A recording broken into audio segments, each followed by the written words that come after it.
आते हैं आपका हेडिंग डालिए सदिश राशियों का निरूपण। सदिश राशियों को कैसे व्यक्त करते हैं? सदिश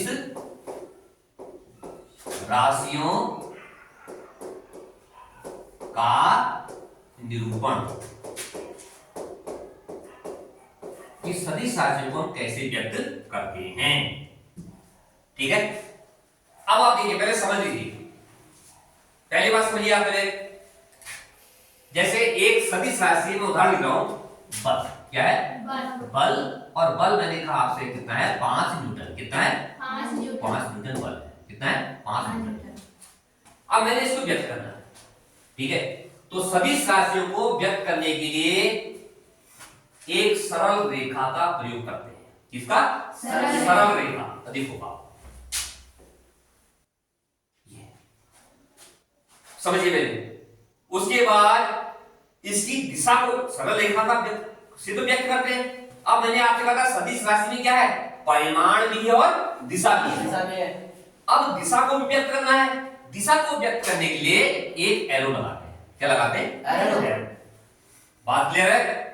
अगर ये एरो इधर को लगा है, इसका मतलब सदिश राशि की दिशा इधर को है। अगर ये इधर को लगा है तो लेफ्ट को है, अगर ऊपर को लगा है तो अप है, अगर नीचे को लगा तो डाउन है, ठीक है। तो सदिश राशि को एक सरल रेखा के द्वारा व्यक्त किया जाता है, जिसके एक सिरे पर तीर का निशान लगा होता है। तीर का निशान हमें यह बताता है कि उस सदिश राशि की दिशा किधर को है। मतलब तीर का निशान क्या बताएगा? दिशा। क्या बताएगा? दिशा। अब देखो मेरे पास 2 बल है ना। कितने बल है? 2 बल है। एक बल 5 न्यूटन का है और दूसरा बल कितना न्यूटन का है? 10 न्यूटन का। अब मैंने इन दोनों बलों को व्यक्त करना है, ठीक है। तो ये आपका एक बल है, माना F1। क्या है? F1। ये बल क्या है आपका? F2। तो ये आपका F1 बल है। क्या है? F1। ये कितना आपका? 5 न्यूटन। अब आप देखिए करना, अगर मेरे को दूसरे बल को व्यक्त करना है 10 न्यूटन का, तो मैं क्या करूंगा? इस वेक्टर की लंबाई इतना तो 5 न्यूटन हो गया, इतना और बढ़ाऊंगा, ये 10 न्यूटन हो गया। ये आपका क्या हो गया? 10 न्यूटन। दिशा दोनों की समान। दिशा दोनों की समान है। तो ये जो आपकी सरल रेखा की लंबाई होती है, ये तो व्यक्त करती है परिमाण। किसको? परिमाण को। इसका परिमाण इतना है और इसका परिमाण इतना है। और ये तीर का निशान व्यक्त करता है दिशा को। ये दोनों बल एक ही दिशा में लग रहे हैं। ये दोनों बल एक ही दिशा में लग रहे हैं। ये F1 बल है और आपका ये क्या है? F2। क्लियर हो गया? Yes sir. तो सदिश राशि को व्यक्त करने के लिए 2 चीजों की आवश्यकता होती है। पहला, एक सरल रेखा की। सरल रेखा की लंबाई बताती है कि उस सदिश का परिमाण कितना है। दूसरा, तीर का निशान। तीर का निशान बताता है कि उसकी दिशा कहां को है। अब अगर मैं आपसे कहता हूं कि एक वस्तु पर 2 न्यूटन का बल विपरीत दिशा में लग रहा है। एक वस्तु पर 2 न्यूटन का बल विपरीत दिशा में लग रहा है परस्पर, तो इसको दिखाएंगे। तो अब आप कैसे दिखाएंगे? देखो, ये माना कि आपकी वस्तु है, ठीक है? वस्तु। इस पर 2 बल लग रहे हैं, कितने न्यूटन के? 2 न्यूटन के या 4 न्यूटन के या 5 न्यूटन के, लेकिन बराबर बल लग रहे हैं। और दिशा क्या है? विपरीत दिशा। पहला बल तो लगा है यहां को, इसको कहेंगे क्या? F1। दूसरा बल लग रहा है यहां को, इसको क्या कहेंगे? F2। ठीक। मैंने आपसे कहा विपरीत दिशा में लग रहा है, तो इसका एरो इधर को, इसका एरो इधर को। और सदिश राशि को व्यक्त करने के लिए अंग्रेजी वर्णमाला के बड़े अक्षरों का प्रयोग किया जाता है। हमेशा बड़े, कैपिटल, स्मॉल नहीं, कैपिटल। जैसे ये बल था ना, ये बल को हम किससे प्रकट करेंगे? F से। किससे करेंगे? F से। और इसके ऊपर एक तीर का निशान भी लगाएंगे। एक तीर का निशान भी लगाएंगे। क्लियर हो गया? Yes sir. तीर का निशान बताएगा कि दिशा कहां पर है। तीर का निशान बताएगा दिशा कहां पर है। अब देखो इस पर दो बल लग रहे थे, पहला बल ये हो गया, दूसरा बल ये हो गया, इसकी दिशा इधर को है, इसकी दिशा इधर को है, और दोनों ये भी 5 न्यूटन का है, ठीक है, और ये भी कितने न्यूटन का है, 5 न्यूटन का है। दोनों पर बराबर बल लग रहा है, दोनों पर बराबर बल लग रहा है। क्या ये वस्तु गति करेगी? नहीं करेगी। नहीं करेगी। क्यों?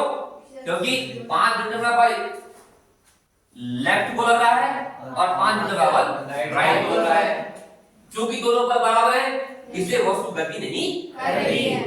अगर एक वस्तु पर 10 न्यूटन का बल राइट साइड को लगता और 6 न्यूटन का बल लेफ्ट को लगता तो वस्तु की गति करती, और कहां को करती? राइट को। जहां को ज्यादा बल लगा है, यस सर, जहां को ज्यादा बल लगा है, ठीक है ना? Yes sir. तो सदिश राशियों के निरूपण के बारे में आपको इतना पता होना चाहिए कि सदिश राशि के निरूपण के लिए एक सरल रेखा का प्रयोग करते हैं, उसके एक सिरे पर तीर का निशान लगाते हैं।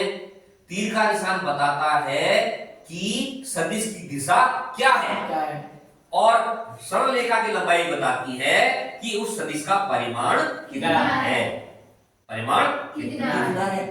और हमेशा अंग्रेजी के कैपिटल लेटर्स का प्रयोग करते हैं और उसके ऊपर एक तीर का निशान लगाते हैं। अगर मैं आपसे कहूं दो राशियां हैं, क्या राशियां?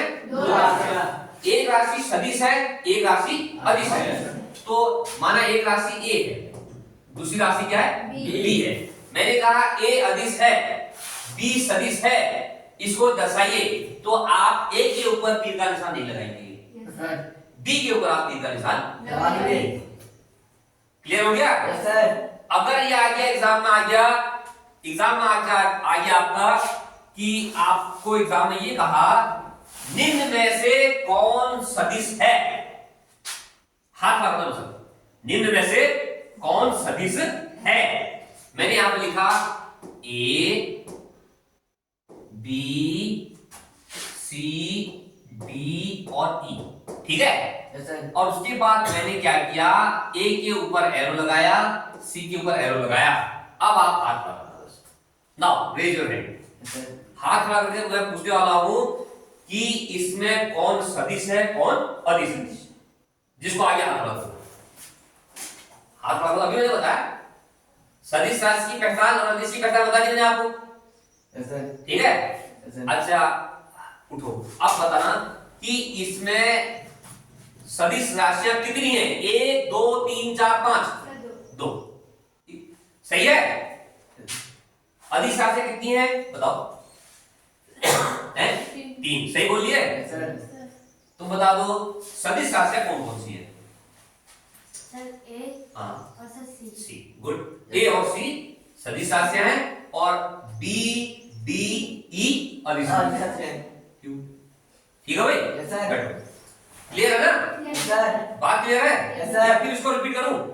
सर आपने यहाँ बी में एरो लगा रखा है अदिश राशि। कहां पे ये?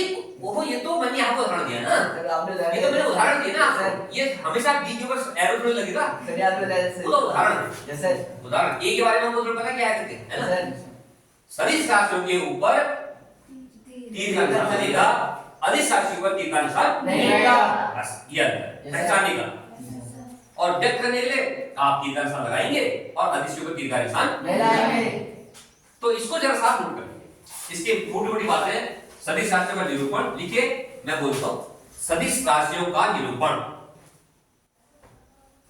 सदिश राशियों का निरूपण, फिर डैश करके लिखिए,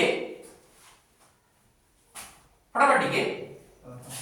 सदिश राशियों को एक सरल रेखा के द्वारा व्यक्त किया जाता है। सदिश राशियों को एक सरल रेखा के द्वारा व्यक्त किया जाता है जिसके एक सिरे पर तीर का निशान लगा होता है। ओके, जिसके एक सिरे पर तीर का निशान लगा होता है। क्लियर है? ठीक है भाई। अब आगे लिखिए, सरल रेखा की लंबाई सदिश का परिमाण बताती है। सरल रेखा की लंबाई सदिश का परिमाण बताती है।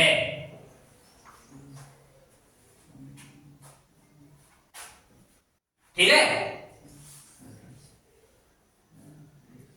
ठीक है। सरल रेखा की लंबाई सदिश का परिमाण बताती है तथा तीर का निशान सदिश की दिशा बताती है, तथा तीर का निशान सदिश की दिशा बताती है। ओके, फिर लिख लीजिए एक लाइन और, सदिश को अंग्रेजी के कैपिटल लेटर्स के ऊपर, सदिश को अंग्रेजी के कैपिटल लेटर्स के ऊपर